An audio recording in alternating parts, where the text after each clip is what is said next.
Hello and welcome back to Perspectives. On today's show, we're going to take a global international perspective on Vaisakhi. Leaders around the world have publicly declared their wonderful glowing tributes to the Sikh community for Vaisakhi.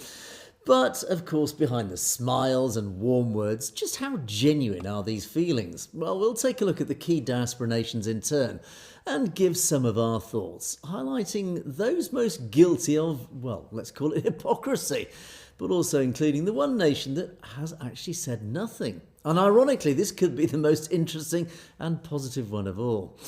We'll revisit New Zealand, where a storm is brewing over the Kirpan, and indeed the very existence of Sikhs in that supposedly multicultural nation. And we'll take our first visit to Italy. Did you know that if you've ever eaten Parmesan cheese or prosciutto lately, there's a very high chance it was produced by a Sikh? Well, you'll also be delighted to hear that the community has been out waving its Khalistan flags recently, so do stay tuned to hear from our Italian brothers in arms. All this and more on today's show, and of course at the end of the show we'll take a look at loads of great comments which have been filling up beneath the videos, so thank you as always for those. Right, let's get on. Vaisakhi, yes, Vaisakhi. Obviously, it was impossible to ignore, it's impossible to miss. The social media, the mainstream media has actually been full of Vaisakhi celebrations.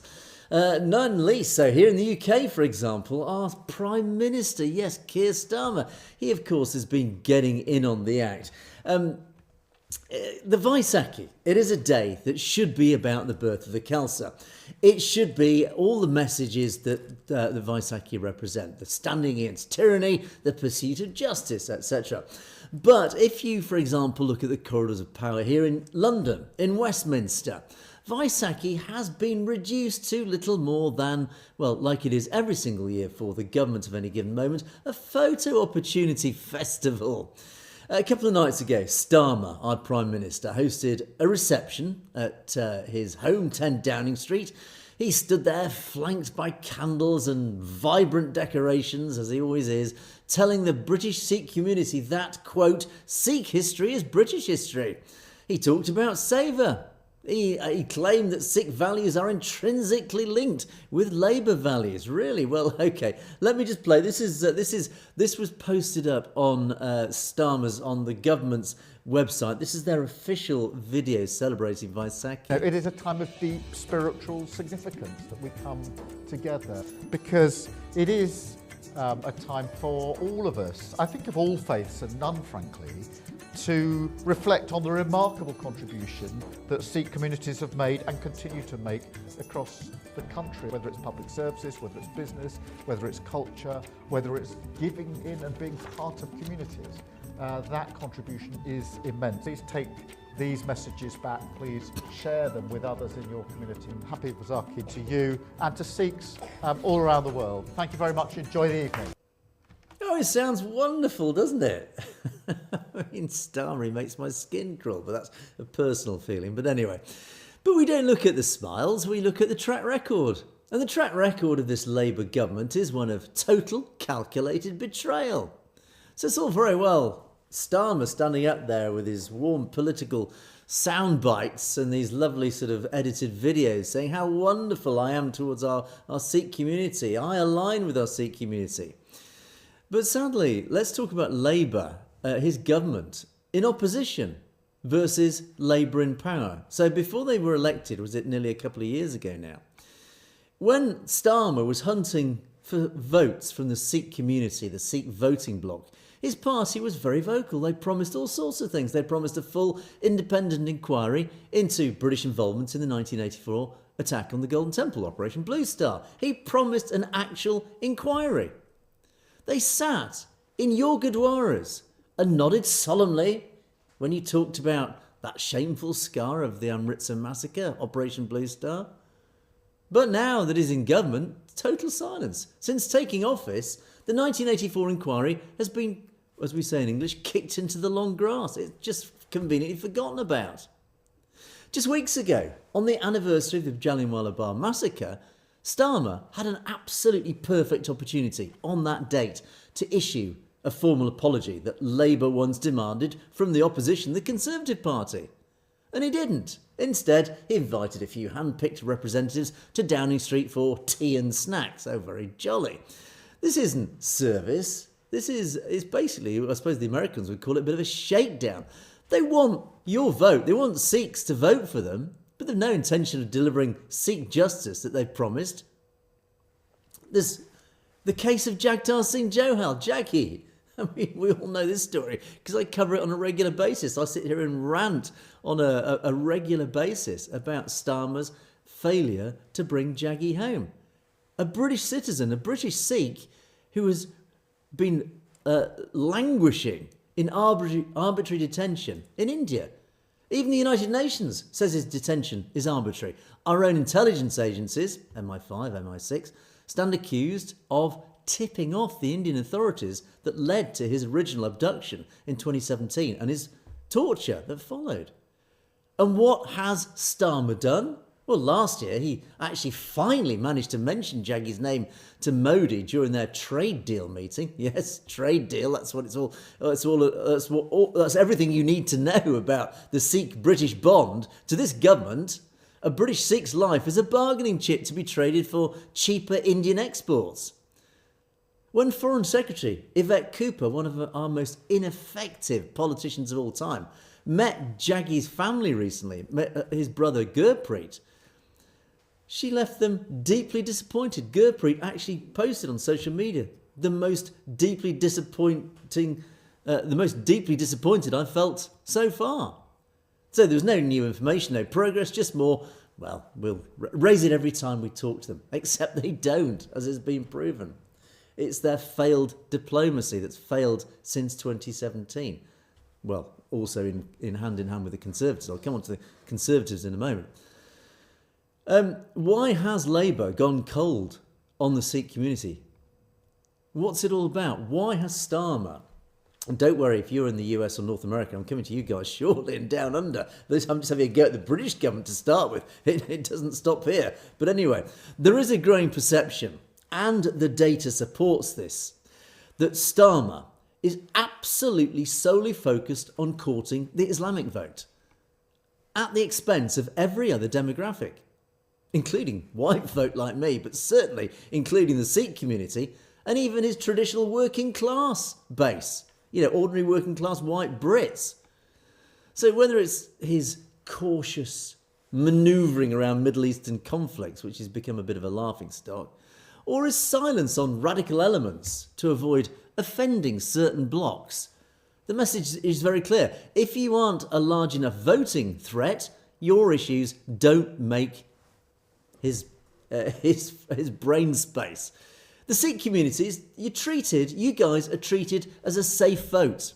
I even seen on social media, leading up to, we've got local elections coming, I see Sikhs out in the streets with their Labour leaflets. And I'm thinking, what are you guys doing? Have you any idea what the Labour Party has done to you? You've been taken for granted by the Labour Party.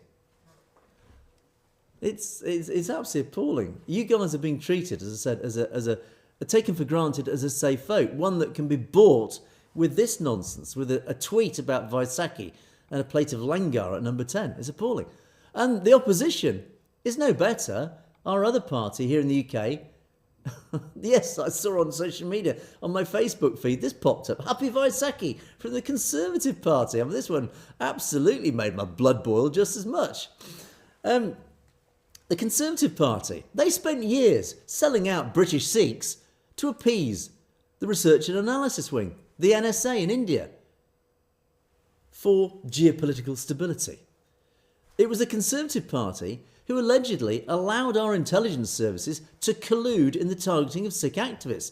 Several Khalistani activists in the Midlands here in the UK were basically shopped by our Conservative government. So the Conservatives' Vaisakhi messages today are a crass insult to the intelligence of every Sikh who knows the history of the last 40 years, which is pretty much you guys. And we're seeing the same pattern everywhere. I mean, Bishnoi, his alleged activities on foreign soil, we'll come on to that in a moment, are met with quiet concern instead of the law. Because our governments are too scared to upset the strategic partnership with New Delhi. So when you see Starmer or any Conservative MP wishing you a happy Vaisakhi, remember Jagtar Singh Johal, remember 1984, those files that are still locked away, that inquiry that is still being held back. Remember that to them. The Khalsa isn't a symbol of revolution against oppression. It doesn't represent to them what it represents to you. It's just another demographic. It's just another useful tool to be managed until the next election to win your votes. So let's move on to Canada. Canada doesn't escape either.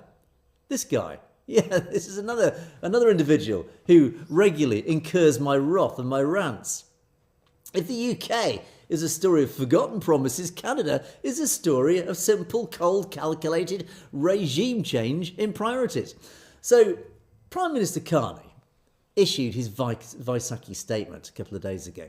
He stood in the Canadian War Museum and spoke for 45 long, boring, tedious minutes. Yes, I watched some of it. I couldn't stomach all of it. But he stood, he was eloquent, as you'd expect from a former governor of the Bank of England, which he did an awful job. He talked about acts of unity, begetting other acts of unity. He invoked the memory of Private Buckham Singh and praised the resilience of the Sikh community in the face of adversity and exclusion. Yes, all great words.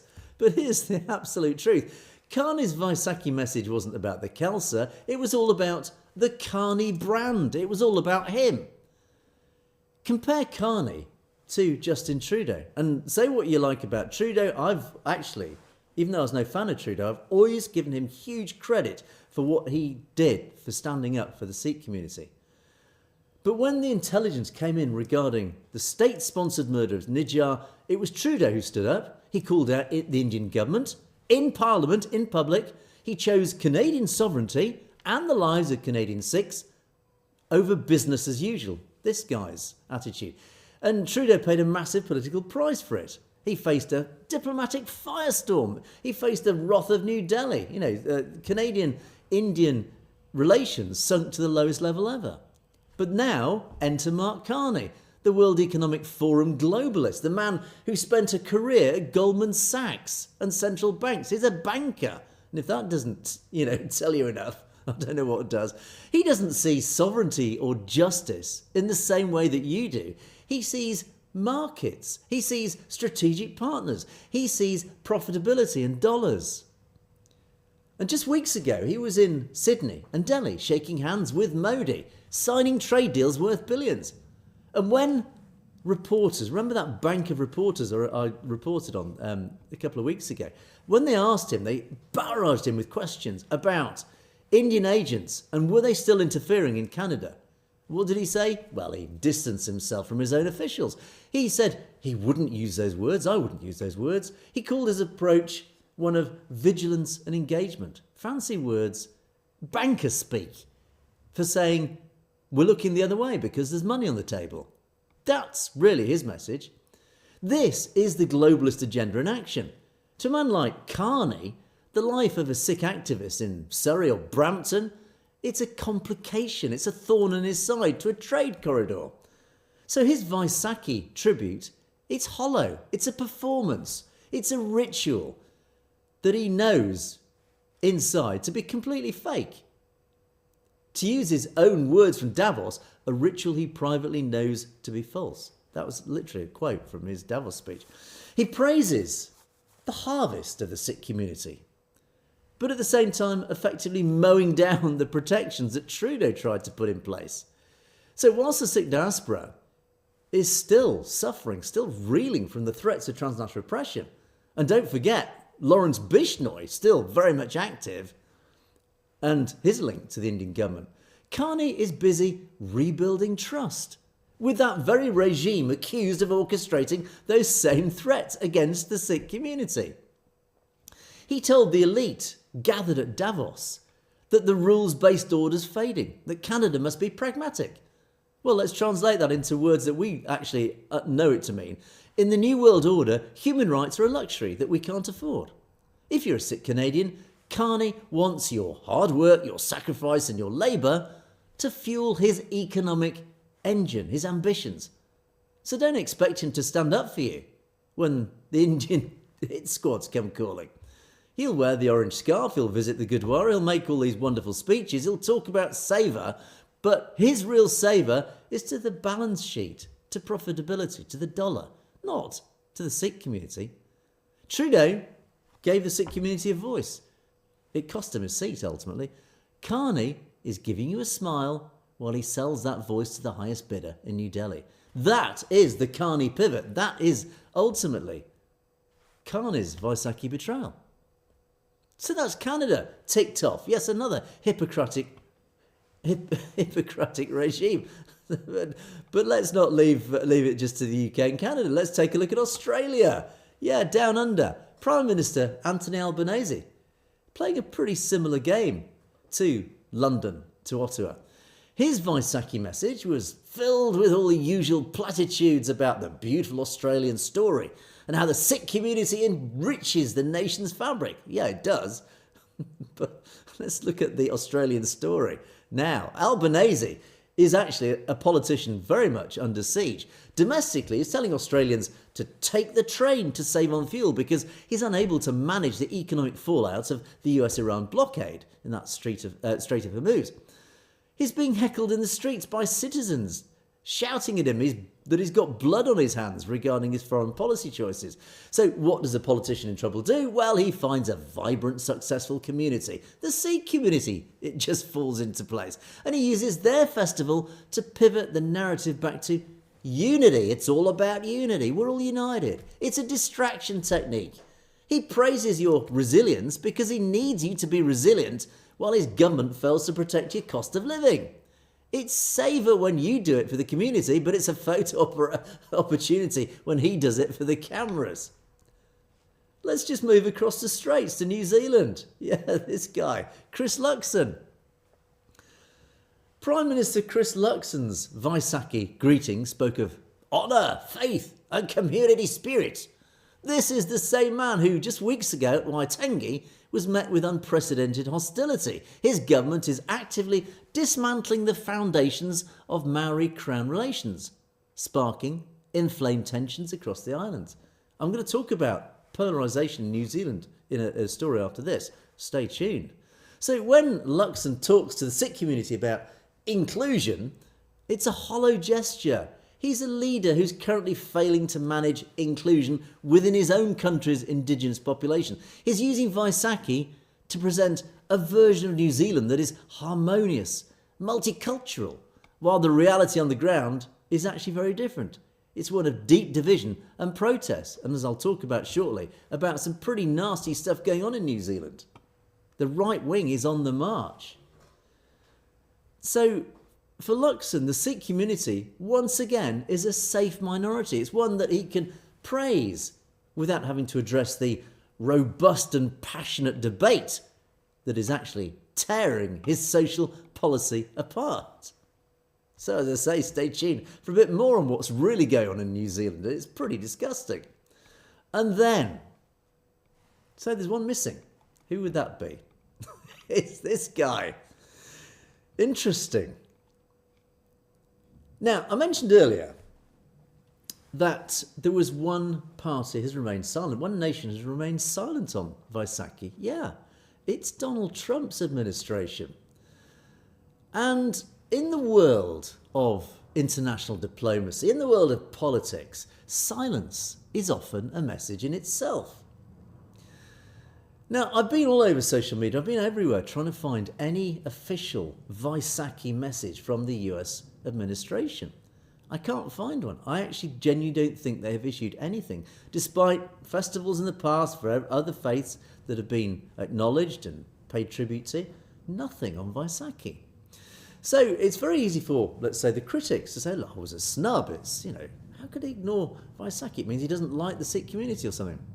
They might point to Trump's history with Modi and say he's chosen a side. Yeah, on the face of it, yeah. But let's look a little closer. As I always use the phrase, let's connect some dots in the way that we always try to do. Donald Trump is currently navigating a global minefield. He is dealing with so much on his plate at the moment. He's got a massive trade truce with India that is, frankly, hanging by a bit of a thread. He's pushing for Indian tariff cuts whilst investigating their subsidies on solar cells. He's also managing a massive military build-up in the Middle East, everything that's going on in Iran, famously warning that whole civilizations are on the brink. In other words, he's got quite a lot on his mind at the moment. Now, in this context, his silence on Vaisakhi shouldn't be read as a lack of interest. Actually, it's a lot more than that, certainly from my perspective. It must be read, it must be interpreted instead as a calculated distraction. Trump isn't. He's not your normal politician. He's not a run-of-the-mill politician. He plays a very, very different game. I keep seeing this phrase 4D chess. Even today, I see headlines about Trump's 4D chess. The world is full of Trump critics, but there are very few mainstream journalists who do actually see Trump for what he is. He is actually a very, very clever guy. And it doesn't matter whether you like him, hate him, whatever, you've got to acknowledge this guy has become the most powerful individual on this planet. You don't do that by being an idiot. You do that by being very shrewd, very calculated, very clever, very intelligent. That is Donald Trump, whether you like him or not. Trump isn't a business as usual politician like somebody like Starmer, the ultimate lightweight. He doesn't do performance. He doesn't do performative outreach just to tick some box. That is not Trump's style. As I say, he's not your average run-of-the-mill politician. He plays the game very, very differently. Think about this, Trump has spent his entire career softening up his opponents before he then hits them with a hammer. So right now he's keeping Modi close because he needs India to pivot away from Russia, from Russian oil and Chinese influence. He's playing the appeasement game to keep the peace, whilst on the other hand he's trying to secure American interests. But here's the lateral angle for us actually. Trump is the ultimate disruptor. Remember, I've talked a lot about this in the past if you're a regular viewer. Trump is breaking up the old world order to reshape it in a completely new way. You can't reshape a new order without breaking. In fact, the old phrase is you can't make an omelette without breaking eggs. And that is basically what Trump does. He is the ultimate disruptor to reshape the world in a new, very different form. And unlike Starmer and his Labour Party, which is bound by decades of Foreign Office protocols, colonial baggage, and all the bureaucracy, the civil service, the deep state, Trump doesn't care about that. Trump doesn't care about old world rules. He respects strength. He respects sovereignty. He plays the game by a completely different rule book. So if, and it is a big if the Sikh community can demonstrate that a sovereign Khalistan is a more stable, more reliable partner for American interests in South Asia than instead of a collapsing Hindutva-driven India, Trump is the sort of guy, he is the sort of leader who would quite readily tear up the old map. He's not wedded to the old idea of a unified India if that India doesn't serve America first interests, his America first agenda. Again, as I said, to reiterate the point, Trump is prepared to tear up the old world order, to destroy, ironically it reflects Carney's attitude, but he's quite happy to tear up the old world order and rejoin it back into something new that serves America first agenda. So therefore, if, as I said, the Khalistan movement can persuade Trump that this new world order, Khalistan stands as a hugely important ally, there's no reason he couldn't do it. So his silence today might just well be the calm before the storm. He already might be thinking in his game of 4D chess, he already might be several moves ahead of everybody else like he tends to be. So Carney and Starmer, busy selling you out for a few extra trade deals and credits, whatever, Trump is completely busy recalibrating, redesigning the entire global order. And we know, for example, Sikh Coalition, Sikh Federation, they're lobbying Trump. They've been writing to him about transnational oppression. We know his administration is reevaluating everything from military grooming standards, remember beardos, to immigration. He's totally clearing the deck. He's wiping the slate clean. He's starting again to rebuild. So the message really, and my interpretation of all this, is don't be disheartened by the lack of a tweet. A tweet from a politician is a lie wrapped in a smile. Fancy words that are hollow. But silence from a deal maker like Trump, that usually means he's preparing something. He's preparing for a pivot that no one can see coming. This is Trump to a T. Trump might just be the key that unlocks the door to a new reality in South Asia. Not because he's pro-Sikh specifically, but because he's anti-establishment. He's anti-World Economic Forum. He's anti-old world order. And ironically, he's anti their vision of the new world order. He's got his own vision. And right now, the Indian establishment is the biggest obstacle to Sikh sovereignty. So ultimately, the message is really watch this space with Donald Trump. The silence of his superpower might be the loudest message of all this Vaisakhi. Time will tell. So really just to wrap this part up, as we celebrate Vaisakhi this week, do look closely at the cards and the tweets from these world leaders. Here in the UK, they'll pay lip service to this. They'll post up these silly fancy videos of Starmer paying lip service to the Sikh community.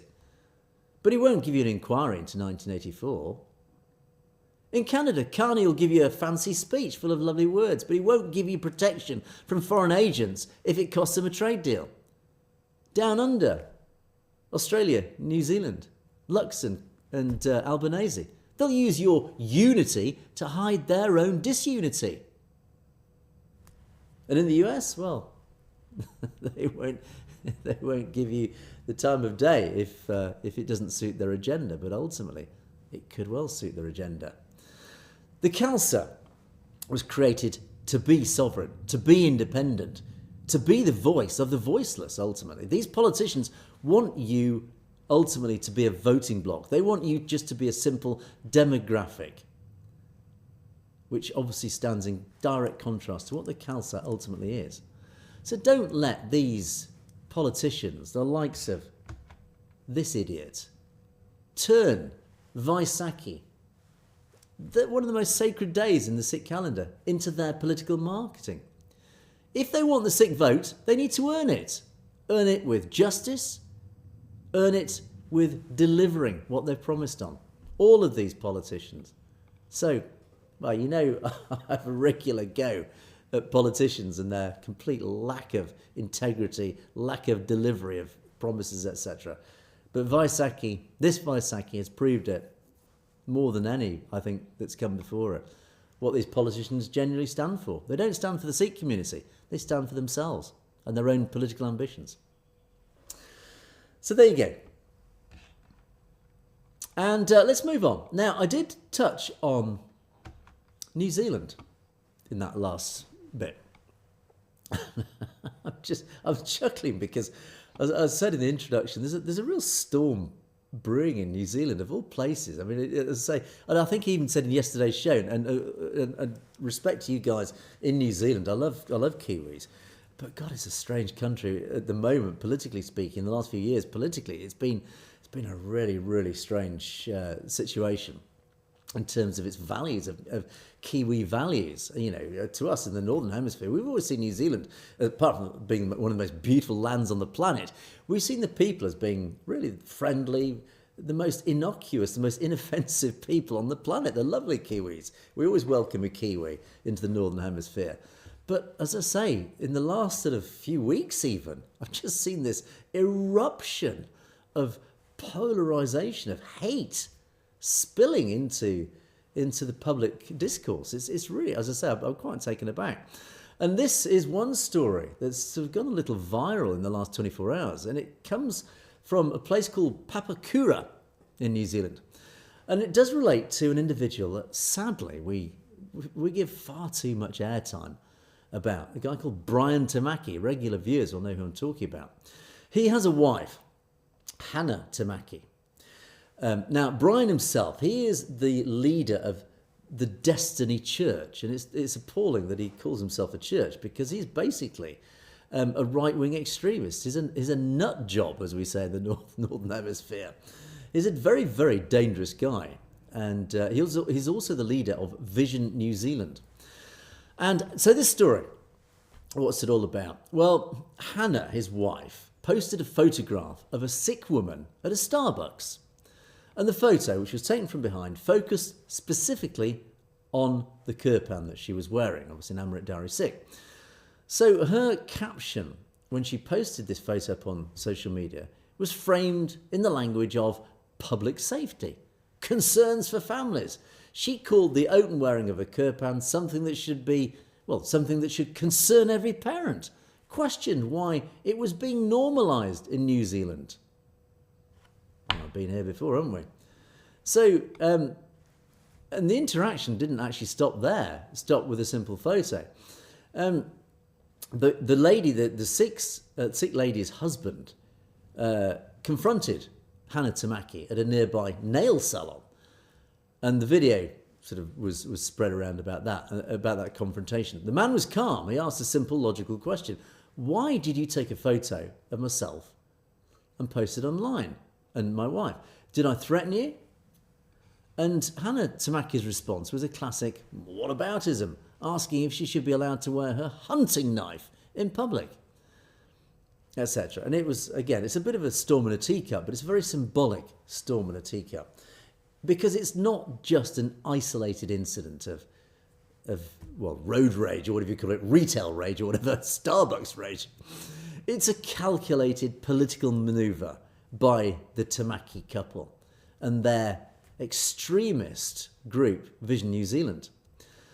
They're not just concerned citizens. It's not about concerned citizens. It's basically right-wing bigotry. They're running themselves a Ban the Kirpan campaign. I touched on it yesterday. They are weaponising a sacred article of the Sikh faith to fuel a much bigger story, to fuel a much larger fire. Yeah, these guys. This is Tamaki's church. I mean, how you can call it a church. It does bring in this wider story, the bigger picture. To really understand why the Starbucks photo caused such a storm and people got so aerated about it, you've got to look at the wider context in New Zealand over the last 6 months. What we are seeing, and even up here, thousands of miles away in the Northern Hemisphere, we're seeing a distinct, aggressive polarisation in New Zealand society.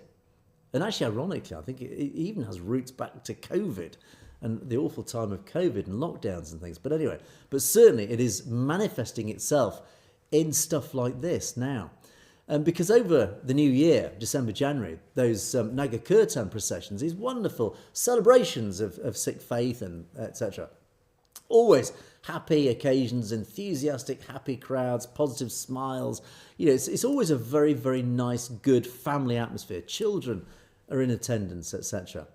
But we saw these Naga Kirtans disrupted by these idiots, not random hecklers or what have you, just even criminals. These are organised patriot groups linked to this guy, Brian Tamaki, and his extremist church, the Destiny Church. They performed the haka. That's a sacred Maori symbol of strength and challenge. I mean, the irony just is enormous. But they used the haka as a weapon of exclusion, chanting, "This is New Zealand, not India." As I say, the irony was just, and when I covered this story, the irony was just painful. A right-wing Christian movement using an indigenous Maori tradition to attack a religious minority. It's identity politics at its most toxic. It's, as I say, it's laughable, these guys. I mean, if it wasn't so damn serious, it's hilarious. These guys are so damn stupid, they can't even understand the irony of what they're doing. And sadly, whilst these idiots and the Tamakis are attacking from the right, the New Zealand state is also tightening the vice from a governmental level. And we recently covered the story, yesterday actually, the story of a Sikh seeking asylum in New Zealand. from Punjab because his life was under threat, being told by a tribunal that India isn't Ukraine.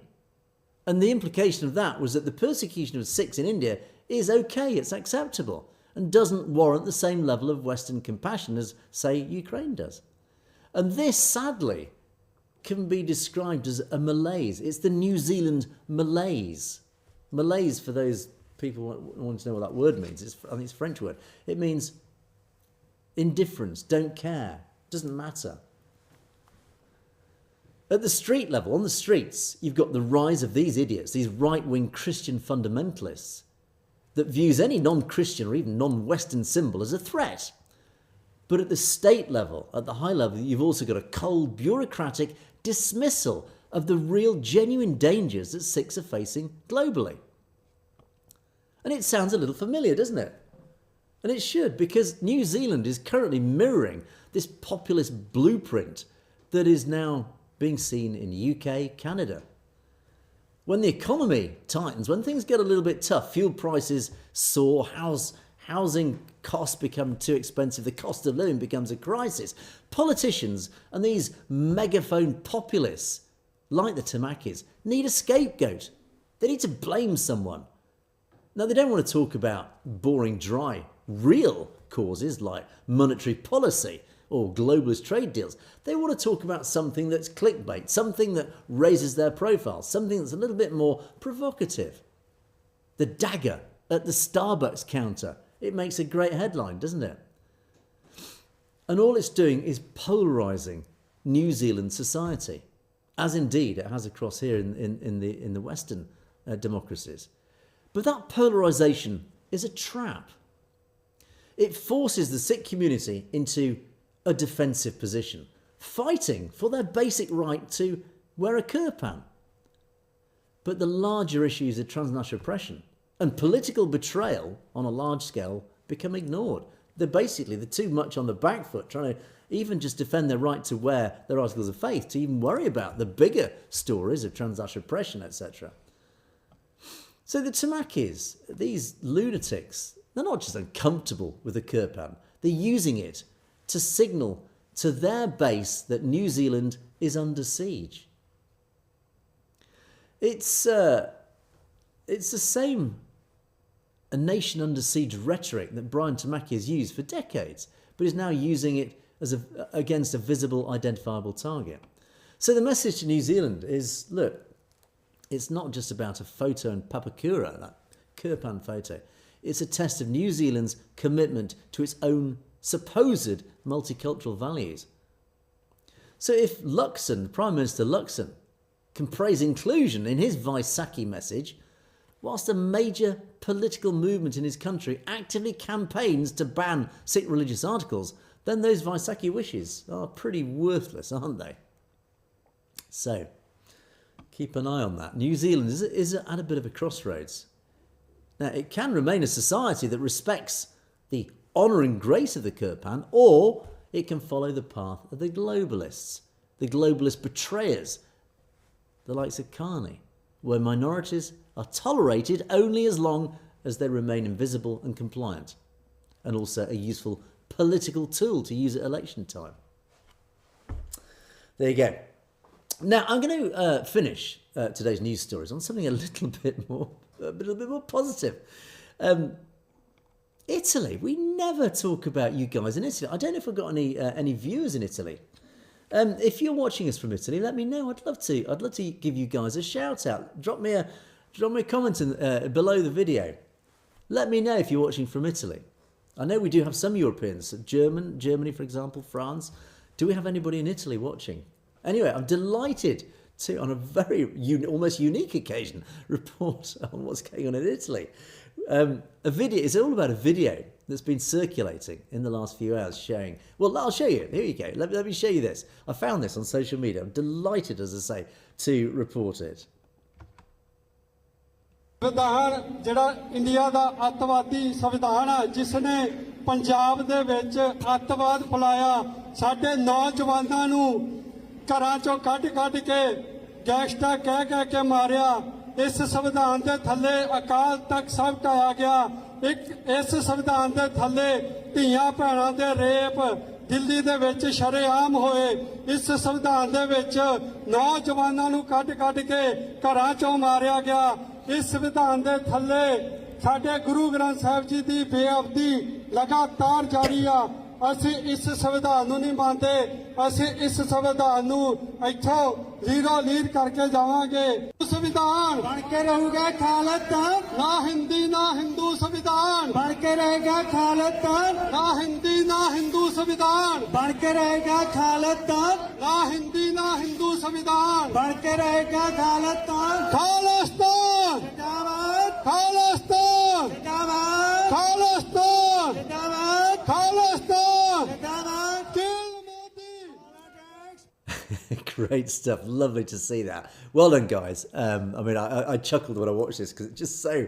what a small group, just very vocal, waving loads of Khalistan flags. It's just... it warms the heart to see that and hear that Khalistan Zindabad echo down that Italian street. I don't actually know specifically where it is. But, yeah, it's these guys are protesting. Now, apparently, obviously, most of that was in Punjabi, so I couldn't understand a lot of what was said. But I did pick up ni Hindi, whatever, so clearly it's pretty obvious what they were talking about. But actually, recently in Italy, there has been a bit of an issue. A Sikh apparently was aggressively detained by the Carabinieri, that's Italy's police force, about the Kirpan. Yes, indeed. I'm just going to let this play in the background whilst I talk so you can just feel the warmth and the passion from these guys as I talk. Now, Italy ultimately might seem a bit of an unlikely place for a Sikh civil rights battle, but Italy is actually, and I didn't even know this is to my absolute shame, Italy is home to the second largest Sikh population in Europe, only surpassed by us here in the UK. They are the backbone, and again I didn't know this, they're the backbone of Italy's legendary dairy industry. So if you've ever eaten Parmesan cheese or prosciutto, there's a high chance it was produced by Sikh hands in the Po Valley. Again, I didn't know this. Amazing fact. But despite being obviously so fundamental to the Italian economy, the Italian state is increasingly treating its community, its Sikh community, as a security threat. God. So, Prime Minister Giorgia Meloni, she's Italy's Prime Minister, this lady, she issued a new security decree, which was fast-tracked a couple of months ago. And it followed violent anarchist protests in northern cities of Turin and Milan. And as a result of that, the government expanded police powers to an unprecedented level. So unsurprisingly, this has had a bit of an impact because, of course, you can see where this is going. They've introduced preventive detention and crucially tightened laws regarding objects capable of offence. Yeah, so you can work it out. So now the government has claimed that these laws target urban rioters. The Carabinieri, though, the police force, are using these powers to target the Sikh Kirpan with renewed aggression. It's not a new fight, sadly. Since the 2017 Court of Cassation ruling, which infamously declared that immigrants must conform to Western values and leave their, quote, daggers at home, Italian Sikhs have lived in a bit of a state of legal limbo. They're sort of caught in a bit of a grey legal area. But sadly, this month, it's turned into a bit of a crackdown. And Italy is actually facing a massive labour shortage. The government is literally begging for more Indian workers to sustain their agricultural sector. But the problem is, as soon as those Indians, if they happen to be Sikhs, and I use the word India loosely, basically they want immigrants from India, but of course Punjabis. So if a Punjabi Sikh takes to the streets wearing his article of faith, essentially they're being criminalised. So they want you want the Sikh work ethic, but they don't want your identity. Sadly, yeah, and this is a nation that celebrates, this is the irony actually, where we talk about history. Italy has this wonderful historical Roman past, its gladiator past, its military traditions, but, like the Sikhs, but it now views a 6-inch ceremonial blade, a symbol of protection, a symbol of military prowess, but also of grace, as a threat to the Republic. It's a bit of a warning shot. India is shifting to a bit more of a security state under Meloni, and as such, the Sikh community is being used as low-hanging fruit, the easy targets for police to demonstrate their credentials of being tough on crime, etc. So it's sad. It's I think this is a real case of collateral damage in a political movement to clamp down on security, and of course an easy target is the Sikh Kirpan. So anyway, we'll keep an eye on that. But as I said, well done to these guys for getting out there on the streets, being very, very vocal, and it's worth listening to their chants again. Can we get the sound out? Because this really, as I say, warmed my heart. ना हिंदी ना हिंदू संविधान ना हिंदी ना हिंदू संविधान बन के रहूगा खालिस्तान ना हिंदी ना हिंदू संविधान बन के रहेगा खालिस्तान ना हिंदी ना हिंदू संविधान खालिस्तान खालिस्तान खालिस्तान किल Modi Khalistan, Zindabad. There you go. Right, on that note, let's move on to our comments column. Loads of really interesting comments. Thank you, as always, to you guys for your contributions. Couldn't do the show without you, as you know. Manveer Singh, yes, this followed the Ravi Singh and the Calcerate story I did. Of course, you followed up Manveer with the comment that Amritpal Singh had actually taken Ravi to task as well. And you elaborated on this. It does turn out, interestingly, it turns out it's actually the same criticism that other critics have raised at Ravi. It's basically, why are you not focusing on Punjab rather than focusing on these big PR stunts, the bigger tragedies on the global stage? Yeah, well, we've covered that. And when I covered the story about Ravi, there's a perfectly good defence of that, which I don't need to reiterate. But it's interesting. And I understand it coming from Amritpal, because Amrit has his focus is Punjab. His life is Punjab. He obviously he's spent time outside of Punjab. He's married an English Kaur lady. She's lovely, actually. I've spoken to her myself. So his focus is on his people, on his constituents in Punjab. So of course his absolute prejudice, if that's the right word, is going to be Punjab. Everybody needs to focus on Punjab because that's what he most cares about most of all. So I can understand that, and I think that explains why Amrit probably did have a go at Ravi about it. But as I said, when I defended Ravi's got bigger things to worry about. Ravi has a global stage to play on. That's his issue. But anyway, Manveer, you sent out a very interesting warning. We need to be careful here because Hindutva does see Ravi as another successful Sikh, and they are targeting him. They will whip up sentiment against Ravi at every opportunity because they resent the fact that a Sikh is being successful. So, and then you refer to, some interesting stuff I've noticed too. There are some dodgy goings on, as you say, when you try to leave comments. Comments are disappearing. Some of the videos, the views are artificially low. And I haven't had time to do the full analysis. I did a very brief analysis because if you notice on some of the videos I've done in the last couple of weeks, very low viewing numbers, but the engagement has been record high. Proportionally, a record high number of likes, of comments, etc. All very supportive, but very low view numbers. That indicates, according to all the analysts, that we're being throttled. Very clearly, we are being deliberately throttled as a channel because we get very low views, but the views we get are people who clearly love what they're watching. Thank you. Bless you for that. If we weren't being throttled, we would have high views with low engagement or a mixed engagement, but we don't get that. So the classic, apparently according to the analysts, the classic sign that you are being throttled as a channel deliberately is if you've got low views but very high engagement, which is what we get. So yeah, there are strange goings on. So if, as I said before, if your comments don't appear, email them to me, message@satlugetv.com. As many of you have done, thank you for that, because I do get you, well, I think I get every email, hopefully, that you send, so they can't throttle your emails. Excuse me. Amakaira. Yeah, this is an interesting insight. The rising tide of hate against Sikhs is massively accelerating because, it's coming from all sorts of sources, allegedly. Canadians, British, American, Aussies. Is it really though? Refer back to the other show I did. Are these people real or are they just IT bots? Are they from the IT cells, Hindutva IT cells? Certainly, and even if there are genuine right-wingers on there having a go at Sikhs, they're being egged on, as you say.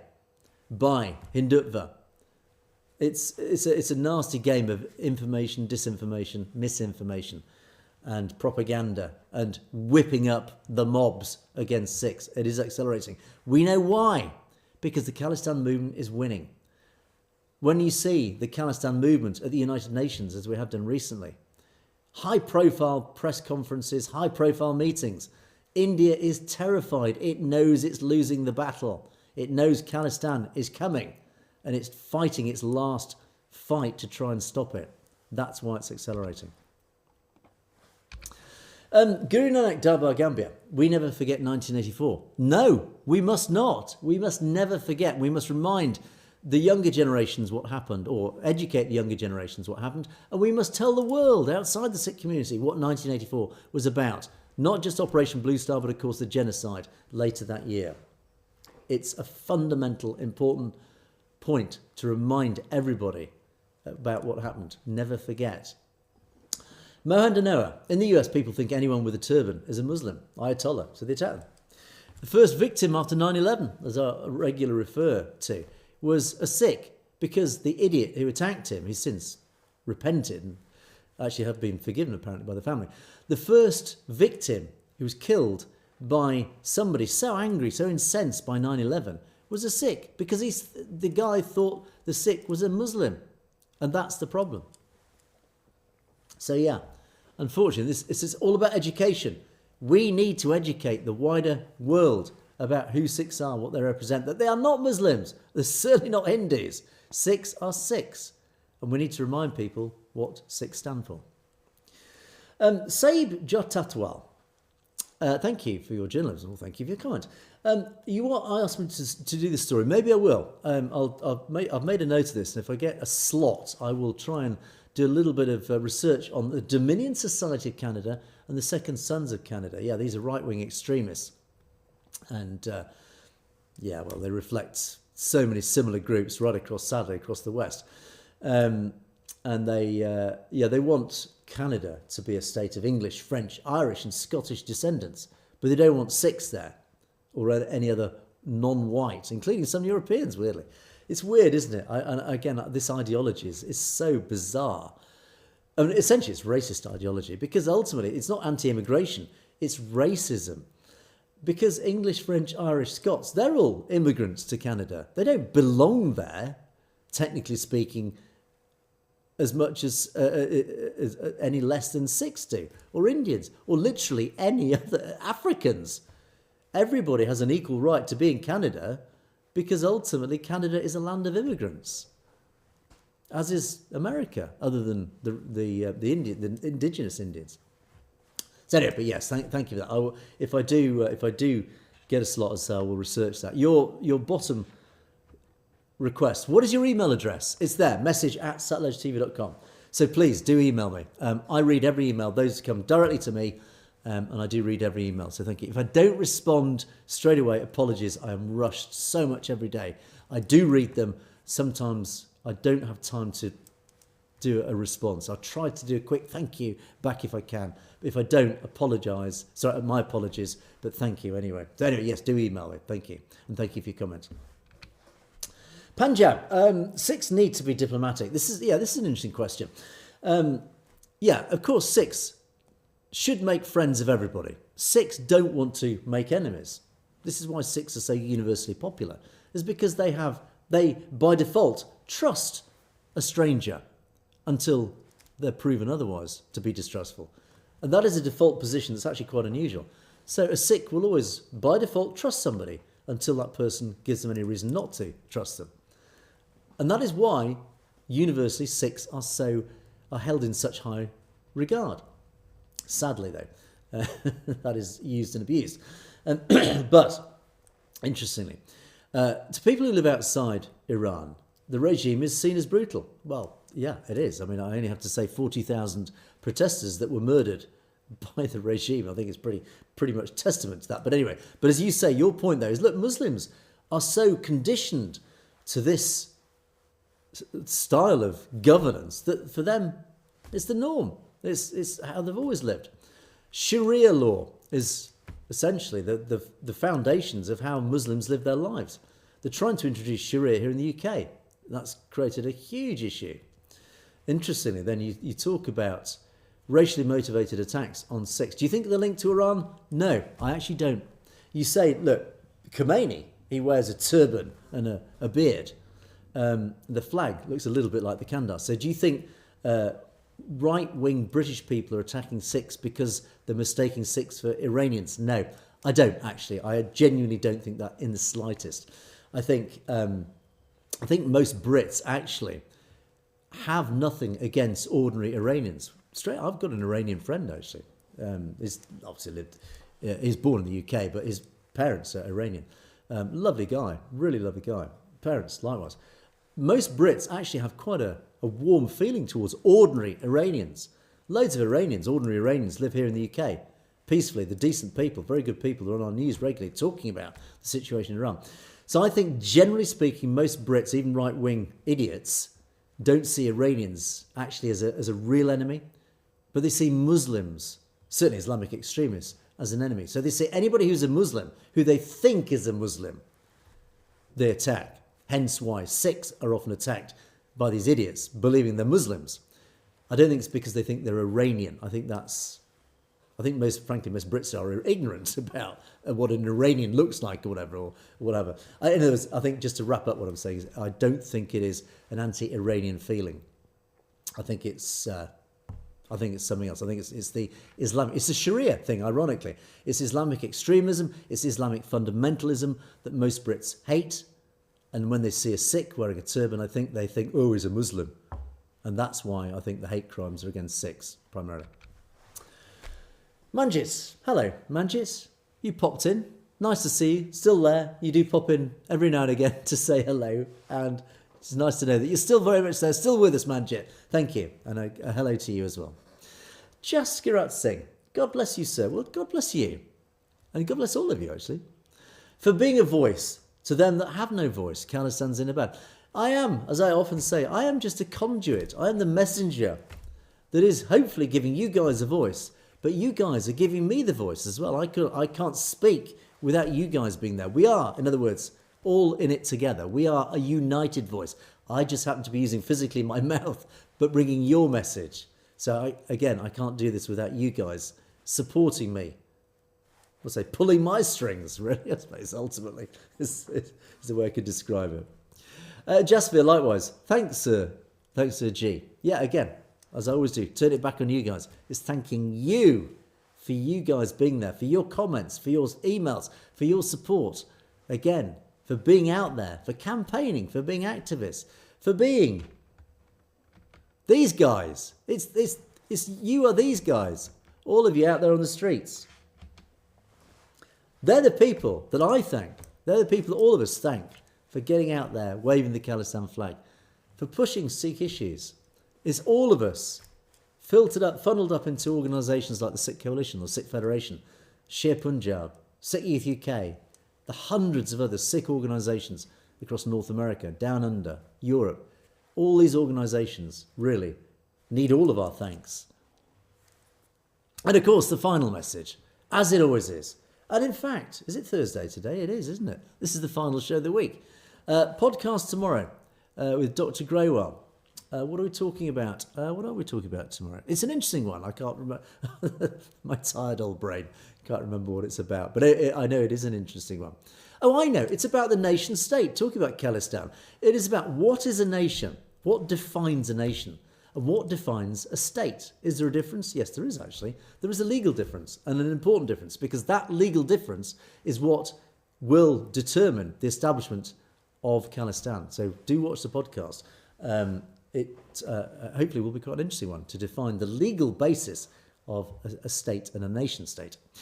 But yes, the final words, talking of which, fall to Ragveer Singh, Darshan Singh and Universal Respect 0007.